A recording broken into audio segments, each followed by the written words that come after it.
for your introduction. So before I start, let me share my wellness journey sa Herbalife. So I'm Cherry Ludi Guzman from Sukat, Parañaque. So ginamit ko po yung program initially for weight loss.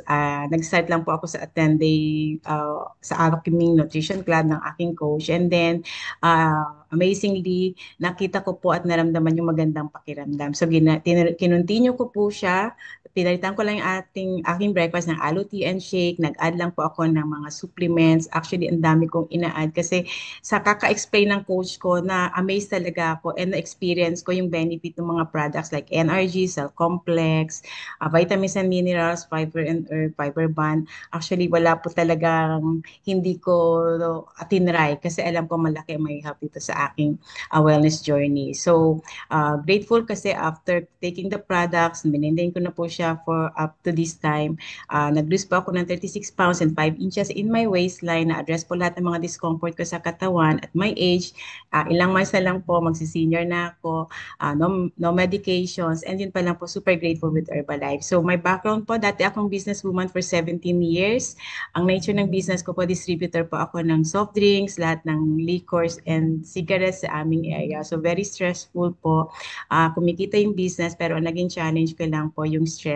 Bumaba yung aking self-esteem, nag-gain talaga ako ng weight and yung freedom of time ko sa family na ko-compromise. So excited ako sa future ko, thankful with Herbalife kasi dito ko nakita yung solution na pwede naman pala akong maka-help, pwede rin akong magkaroon ng extra income, maka-help sa community. Dito ko na-learn yung about health and wellness. Paano ko ba alagaan yung sarili ko? Paano ko matutulungan na ma-spread yung nutrition, hindi lang sa akin, kundi sa family ko, sa mga friends ko. And yun po yung ginagawa ko. Kaya napaka-importante pong maka-attend ng training.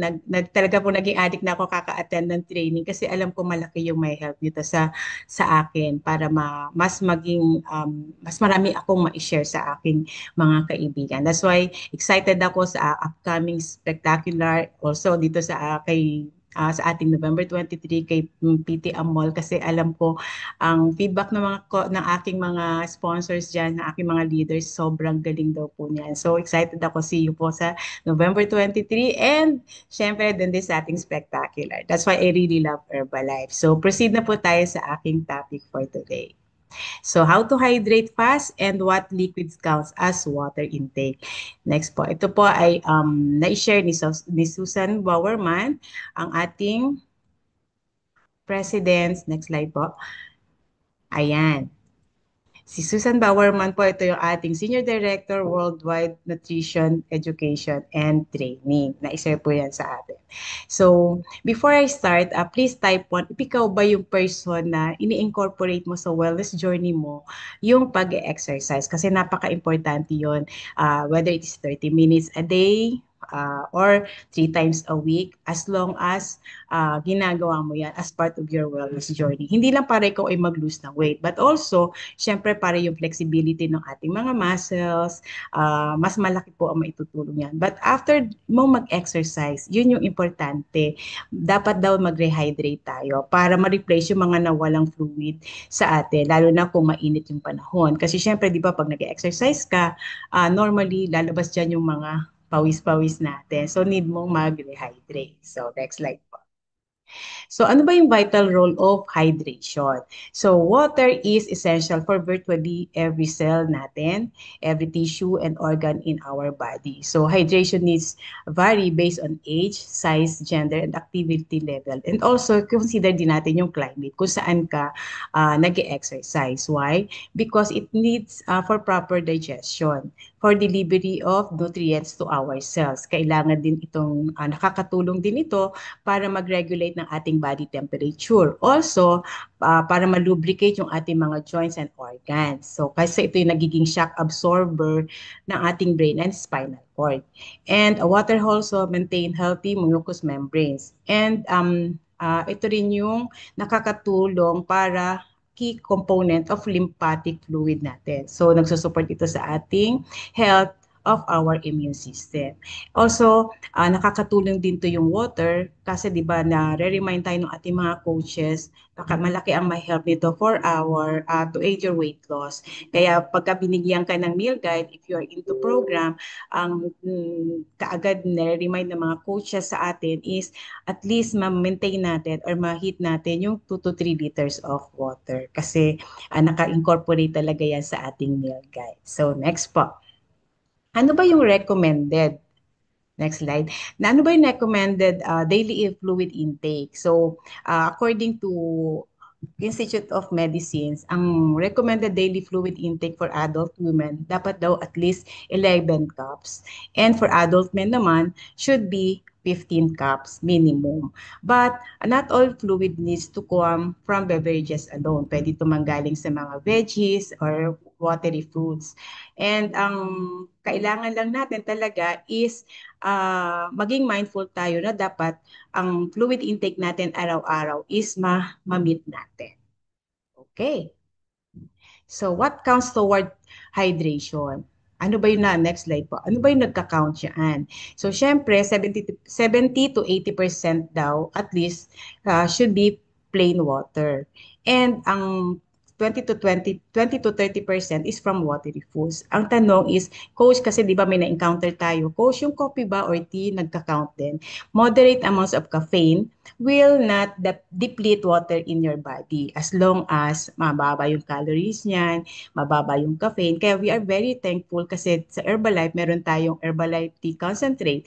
O, di ba, kahit ilang beses mo yan i-take, kung mahilig ka sa tea, especially if ikaw ay mataas pa yung body fats, makakatulong yan sa'yo kasi mababa lang yung caffeine. And calories yan is 5 per servings lang. So, sweet na tayo doon. And when it comes to coffee, kung coffee lover ka naman, so nandyan ang ating high protein iced coffee. Napakasarap, 80 calories lang yan, and yet protein ang makukuha mo pa dyan. So, doon pa lang pwedeng-pwedeng, yun ang ating isubstitute if mahilig ka talagang mag-coffee. Okay. So, next naman is, next slide po. Ayan. So, what counts towards hydration goals? So, syempre, sabi nga 70% ang signs ng mga ang what counts by those sa ating mga hydration goals. So syempre, hindi lang yung water, kailangan maging mindful ka doon sa mga sa mga symptoms kasi napaka mahirap para sa atin if hindi natin ito monitor. For example, yung ating fluid intake, kailangan talaga na by the time na mag-kick in yan sa'yo yung thirst mo, talagang ikaw daw ay hydrated na. So, dapat bantayan mo yung water intake mo talaga. So, ano ba yung mga signs na pwede kang, na wala kang enough fluid sa katawan mo na hindi mo namimit? So, syempre, andyan na yung dark urine. Mapapansin mo yan. So, pag naka-feel ka ng constipation, yung headache, di ba, nasa coach sa atin yan na ating mga coach sa day 2. Bakit kailangan natin ng water? Kasi pag naka-feel ka ng headache, for sure, number one dyan, minom ka muna ng water. Malaki ang tulong yan sa'yo. Also, yung muscle fatigue. Mararamdaman mo yan din pagka ikaw ay kulang sa water. Ang other contributing factor naman dyan is also increase yung mga diarrhea. Pag naka-experience ka ng ganyan, nagbabomit ka, fever, and adequate replacement after exercise. So, kaya importante after ka mag-exercise, i-replenish mo talaga. Pag ikaw naman ay mayroong mga baby na kasama, yung mga mommies dyan, also, kailangan yung bantayan yung water intake ng mga bata kasi hindi naman yan mag-aas, 'di ba? So, hindi lang ikaw as mom, as an adult, but also yung mga toddlers din, i-monitor din natin yung mga water intake nila. Ayan, so rehydrating after exercise. Bakit ba ka-importante yan? Next slide po tayo. Fluid intake is critical during and after exercise. So if you are working out intensely or more than 30 minutes, especially in sa mainit na area, kailangan mo talaga na magkaroon ka ng proper hydration. So, sa mga athlete naman, alam niyo po ba yung mga ginagawa ng mga athlete, pwede din natin gawin kung ang plano mo is magkaroon ka ng intense exercise. Ang ginagawa nila is weigh yourself first. Determine the amount of weight mo during the activity para makita mo gaano kadami yung nawalang ano sa'yo, water sa'yo. So, calculate for every pound of weight. Ito, take note po, ngayon ko lang din na-learn to, na you need to drink about 2 to 3 cups of liquid. And para ma-replace yung pwede, electrolytes natin, pwede mo i-consider yung sports drinks if working out intensely in a hot or humid conditions. Now, yung place ng gym mo, kung mainit ba yan? So, talagang dapat i-monitor mo. So, next naman is, ano ba yung next slide po? Sports drinks versus water. Next slide po. Ayan. So, intense workout over 30 minutes, kaya na-mention ko, kailangan mo hindi lang water, kailangan mo yung tulong ng mga sports drinks natin. Why? When you lose, bakit ito nakakatulong? When you lose important minerals through sweat, kailangan mo kailangan inumin mo yung ating sports drinks, mag-add-on ka talaga to replace sodium chloride and potassium during your activity. Kailangan mo rin yan for proper function of nerves, muscles, and heart and brain. So they can provide carbohydrates for energy drinks also. So ang benefits naman ng mga electrolytes drink natin, ano ba yung makukuha natin? So syempre, ang benefits niyan is specially designed itong mga sports drinks na to provide the right balance of fluid and electrolytes lost through perspiration pag nagpapawis tayo. Next slide po. Ang electrolytes drinks po kasi ang mga yan ay nakakatulong. First, pinapalitan nila yung mga minerals and na nawawala sa body natin. Second, nagbibigay sila ng energy and dahil may carbohydrates itong kasama. So third naman, dahil medyo matamis siya, mas mai-enjoy mong inumin yung water na yan after mo mag-exercise. Okay, so creative ways. Next po. Creative ways to boost fluid intake. O sabi dyan, set yourself up for success by making hydration a convenient and interesting habit. So, kailangan mag-build tayo ng habit. Ano bang mga habit na yan? Start the day right. Sabi niya, drink a large glass of water before ka mag-take ng coffee ba yan or tea. Kailangan pagising mo daw, mag-drink ka muna ng isang glass of water. Make it a habit. Kung ikaw naman daw ay nag-work sa ano mo, workplace in reminder lang, kailangan mo magkaroon ng bottle of water just sa table mo if hindi ka lagi makakapunta sa pantry mo so that from time to time makakasip ka ng water.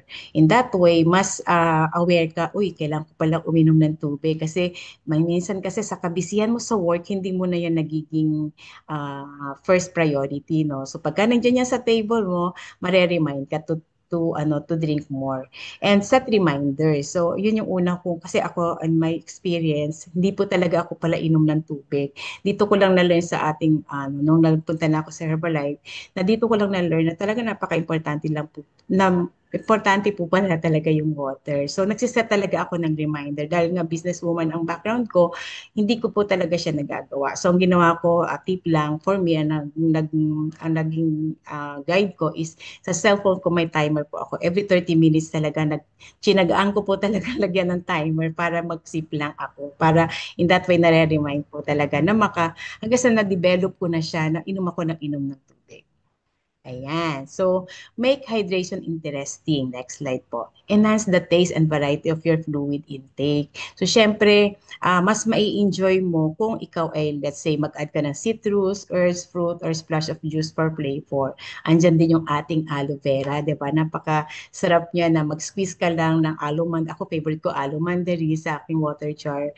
Yung 2 liters jar ko, lagi yung nakasqueeze ng aloe vera mandarin. Mas nai-enjoy ko po. And huwag kang mag-worry about the calorie kasi super baba po ng calories yan. So, pwede mo yung i-mix. Pwede ka rin namang mag-include ng watery fruits like melons, yung mga cucumbers na yan. Pwede mo yung gawin. And leafy greens vegetables. So, also have soups before meals to help hydrate and increase yung fullness mo. Lagi kang mag-soup. Kung kaya mong mag-prepare ng soup, mag-prepare ka. Makakatulong yan sa'yo.